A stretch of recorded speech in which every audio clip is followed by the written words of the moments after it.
argument-based or issue-based topics which are given. If you look at this first part, that is, how will you develop an effective structure in your essay? Number one, first, the discipline. What is that subject about? Number two, the topic, exactly the topic.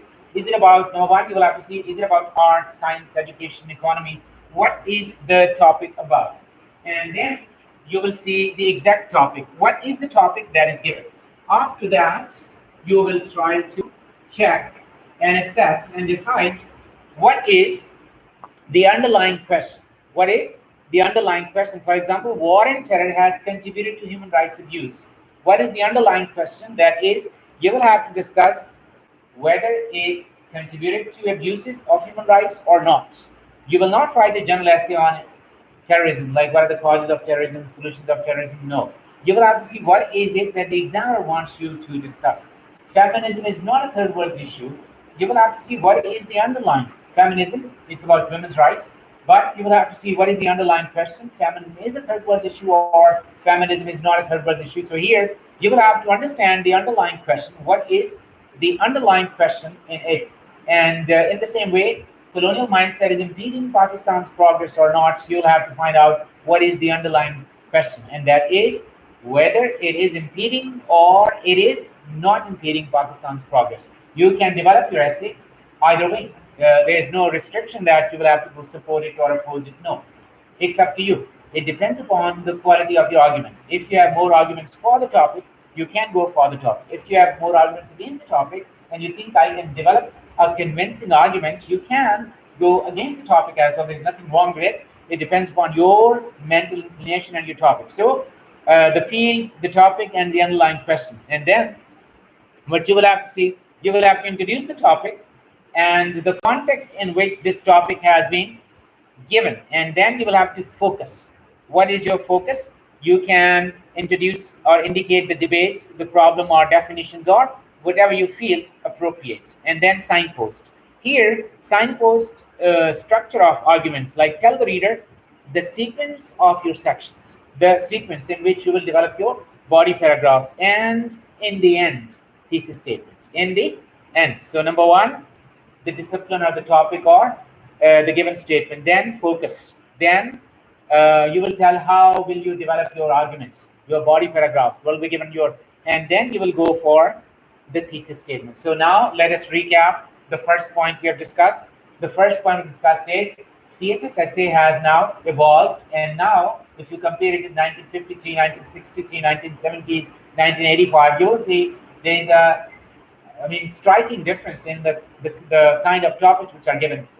Now all the topics are based on statements, and all those statements are either issues or they are discussion topics or analysis topics or pure arguments. Pure arguments like colonial mindset is impeding Pakistan's progress or not. Purely it's an argument. You will have to develop it for or against.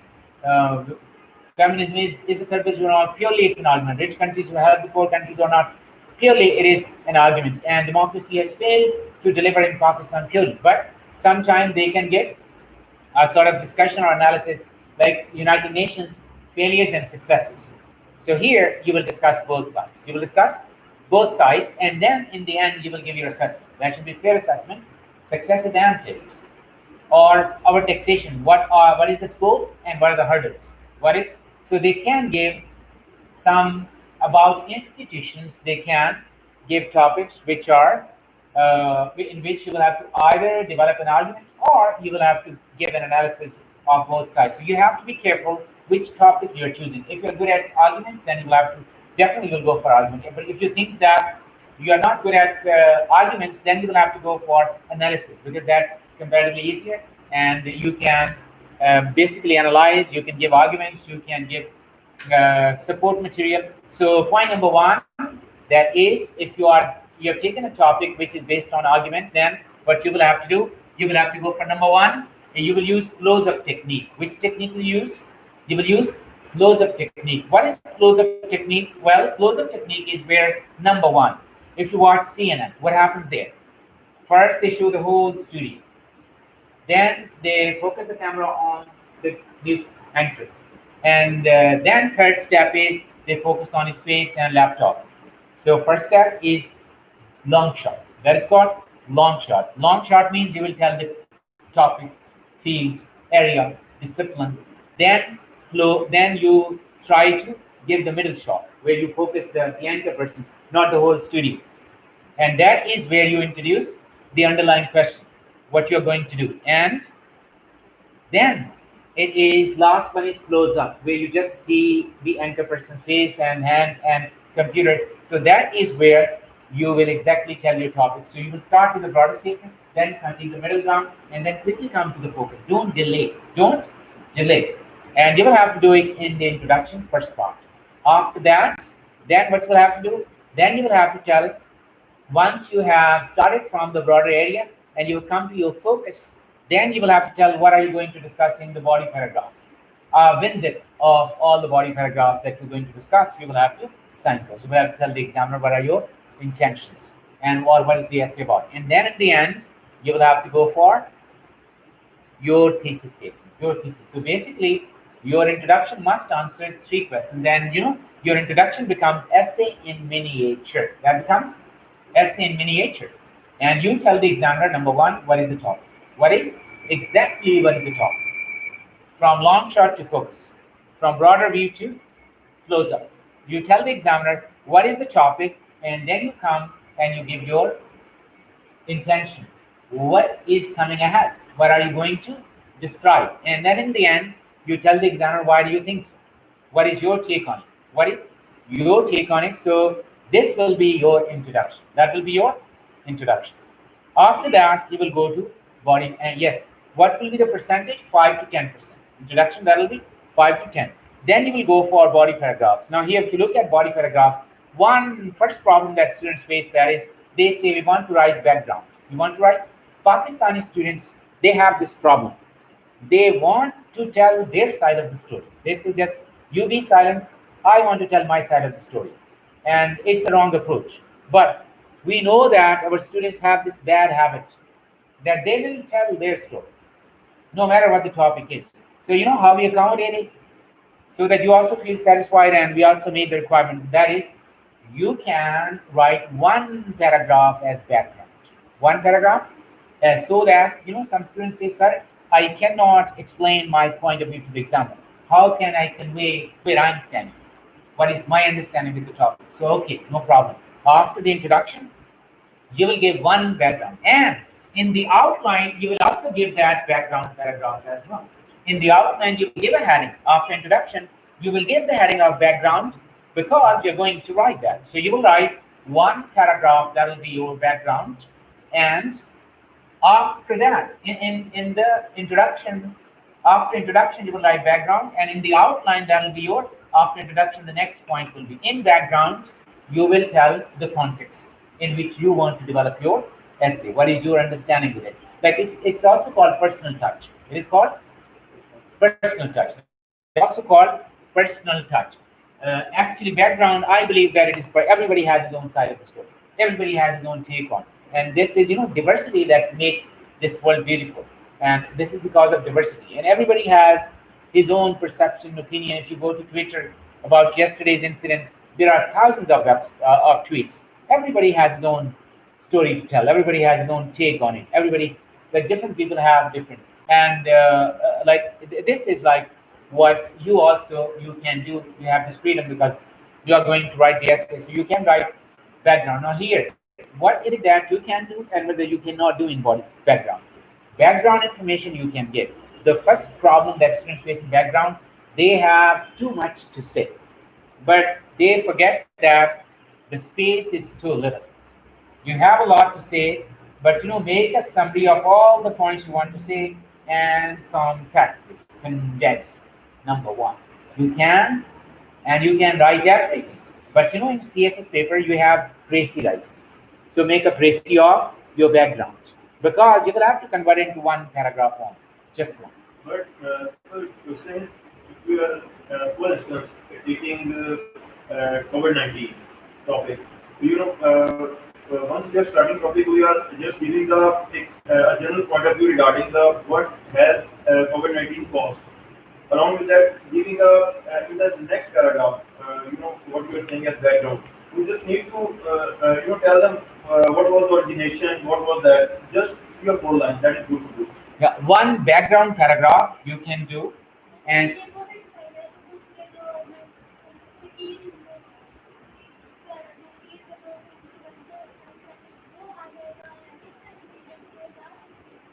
no, background will be about this. Spanish flu will be case study. That will be a similar case study and what we can learn from that. Spanish flu and other pandemics. What can we learn from other pandemics? That will be like case study. That will be a case study. Background means COVID-19. Basically, background is COVID-19. Background, he is right because हमारी एक खूबसूरत वजीर PTV पे आई अनवारुल हसन के साथ programme कर रही थी, तो उन्होंने बैकग्राउंड देने की कोशिश की कि कोविड-19 की 19 कंडीशंस होती हैं। क्या होती हैं? फॉर्म्स या कंडीशंस या जो भी है वो होती हैं। अब एंकर का काम था कि वो उसको बताता कि मैडम प्रोग्राम रुकवा देता, क्या देता जी कमर्शियल ब्रेक है, फौरी तौर पे कमर्शियल ब्रेक, स्क्रीन रुक जाती, उनको बताता कि मैडम थोड़ी सी तैयारी कर लें, ये इसकी उंगली शक्लें नहीं होती, इसका ये मत नहीं। वो अहमक इंसान अपनी तरफ से स्कॉलर बन रहा है और उसने पेन उठाया, लेफ्ट हैंडेड है, मुझे याद है, पेन से उसने नोट्स लेना शुरू किया। वजीर की और चौड़ी होगी, उसने कहा मैं तो कोई बड़ी चीज, उसने फिर कॉन्फिडेंस के साथ कह दिया हालांकि अभी 20 भी हो रहा है जी, सेकंड वेव आएगी तो। अब उसमें हमारे बच्चे भी, मैडम क्या नाम है उनका, सरताज गुल, वो बन जाते हैं, कहते हैं नहीं मैंने बहुत अच्छी इंफॉर्मेशन दे दी। हकीकत में that is not research based. Basically कोविड-19 जो वेबसाइट है, if you go WHO, and एक प्रोग्राम है उसका नाम है democracy now by it is Amy, there is a journalist and Amy Goodman, she does that program on YouTube. और मैंने 2 दिन पहले वो सुना था, उसने ये बताया था उसमें इत्तेफाक से। फिर मैंने चेक भी किया फ्रॉम जब ये वाक़या हुआ, तो मैंने उसको, मैंने कहा कब तक टीवी पे उसने भी कह दिया, तो मैंने उसको फिर WHO की वेबसाइट पे जाके चेक भी किया, मुझे मिल गया, 15 मिनट में ढूंढ लिया। And it is covid means, CO stands for corona, it stands for corona, VI stands for virus, and D stands for disease, and 19 stands for 2019 in December when it started. So what he said is we will give background of this very topic that we are discussing, and that will be like you can give background that this started in 2019. It started in Wuhan city, and some of the cases were also in France, and then immediately it spread to South Korea, Italy, and Iran, these countries. And then on 13th January or maybe 17th January, the first case was reported to the world. Actually, it was there in China in December. But people, they came, China reported to Pakistan, they told other countries as well. So in January, we were told, and Donald Trump made fun of it, and he said there'll be no issue. Pakistani government also, and Great Britain Prime Minister Boris Johnson, he also said no, they're going to just go and eat. He started eating. Then he was almost dead because of the disease. And it was unconventional leadership who were not prepared for this. Because in America, it was a businessman. In Pakistan, there was a cricketer. So that is where they failed in responding to it. They failed in responding to it because all these leaders, most of them were unconventional. Number 2, although it happened in a similar pandemic happened in 1918 in Spain, but human memories, they forgot about it and they were not ready. And third point, what Bill Gates said in 2005, one of his videos, lectures, he said, we need to spend more money on viruses than on vaccines than on missiles. And he was right. We were not prepared. Prepared. Although there are some conspiracy theories like Yuval Harari, the person who wrote book Homo Sapiens and other books, he says something else. He presents an entire different way. He thinks that we are entering into a new phase. And similarly, Abdullah Hussain Haroon and David Icke, and there are some other scholars who believe that it is man-made, but in fact, it is a disease because Dr. Fauci is the most global expert. Dr. Fauci, top expert on virus. He says, and many other doctors, they believe that it is a virus, it is real, and it is dangerous. And we have to listen to the doctor. So Dr. Fauci is the authority. You can include his quotation. You can mention conspiracy theories in 1 or 2 lines if you want to, but 80% should be the actual problem. The actual problem, background. What you are saying, yes, you can, but you can make it part of body paragraph where you can make it as case study. After background, you can add second paragraph, that will be total number 3. After introduction, second body paragraph in which you can give a case study of Spanish flu and other pandemics. In your outline, your point will be a case study, Spanish flu and other pandemics. And then in body paragraph number 3, like after background, you will give a case study. Like what happened then, what are different other problems, especially Spanish flu, what happened, how many years, like it started in 1918, and then it was over, then in 19 again, second wave came, 1919, it continued till 2 years, 5 crore people died. When soldiers came to World War, after World War One, they came to India, they also brought this virus, and very famous personality Gandhi was also affected by it, and still that home where he lived, that was where he was quarantined. That was he was that home is preserved. So you can talk about such.